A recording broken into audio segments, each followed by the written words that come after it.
दा गिबि गिबियावनो बयनिसिमबो आंनि गोसो गोरबोनिफ्राय साबायखर बावहरनाय जाबाय।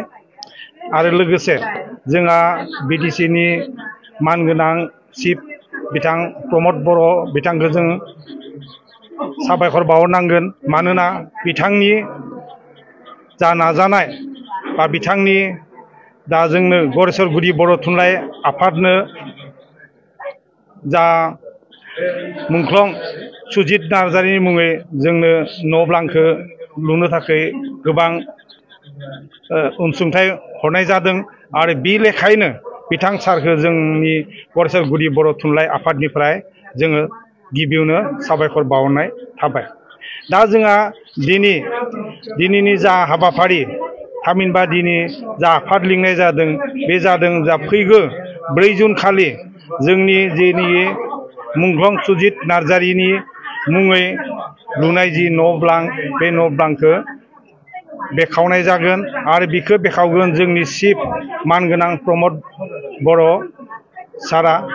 बेखायनो दिनैनि जा हाबाफारि बे हाबाफारियाव जोङो बै सानखालि माबायदियै जोङो बे हाबाफारिखौ जाफुंसार होनाय जागोन बेनि थाखाय दिनैनि आफादाव सावरायनाय जादों।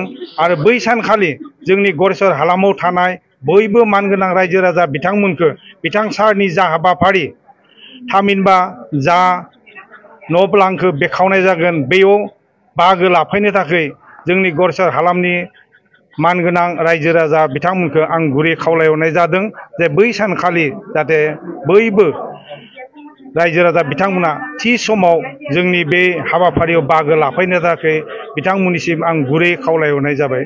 गोजोन्थों। गुदि बर' थुनलाइ आफादनि जानानै गासैबो जोंनि नायगिरि बिथांमोननिसिम साबायखर जासिनाय थाबाय। मोनसे गोजोनथाव बाथ्रा आरो जोङो बुंनांगोन आथिखालनि बिटिआरनि चिफ प्रमद बर' सार बिथांनि अनसुंथाइजों मुंख्लं सुजित नार्जारिनि मुङाव लुनाय न'ब्लां बे न'ब्लाङा आबुं महर मोनबाय। दा बे आबुं महर मोननाय न'ब्लांखौ बेखेवनो थाखाय फैगौ 4 जुनाव खालार थि खालामनाय जादों।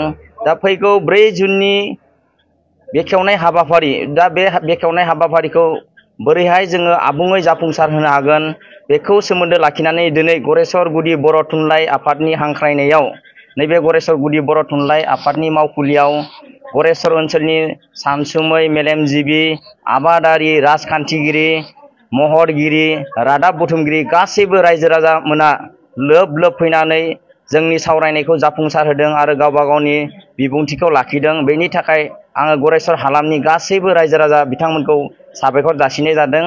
आरो फैगौ 4 जुन खालि जोंनि गरेस्वर हालामनि बा गासैबो ओनसोलनि रायजो राजा बिथांमोनखौ जोंनि नैबे सुजित नार्जारिनि मुङाव बानायनाय न'ब्लां दा बेखेवनाय हाबाफारिखौ आबुङै जाफुंसार होफैनो थाखाय आङो गासैबो रायजो राजाफोरखौ दान्दिसे सम नुजाथिफैनो थाखाय गुरै खावलायहरनाय जाबाय। गोजोन्थों। सुजित नार्जारि मुंख्लं सुजित नार्जारिनि मुङाव लुनाय न'ब्लांखौ बेखेवनाय हाबाफारि सम आरो बेनि बायदिसिना हाबाफारि दा बेखौ जोङो सामलायलांनो थाखाय जोङो थेलेबलेब मोनसे बानजाय आफाद दानानै होनाय जादों।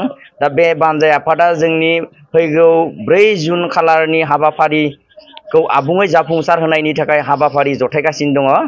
दा बेखौ जोङो उननि समफोराव मिथिनाय जागोन।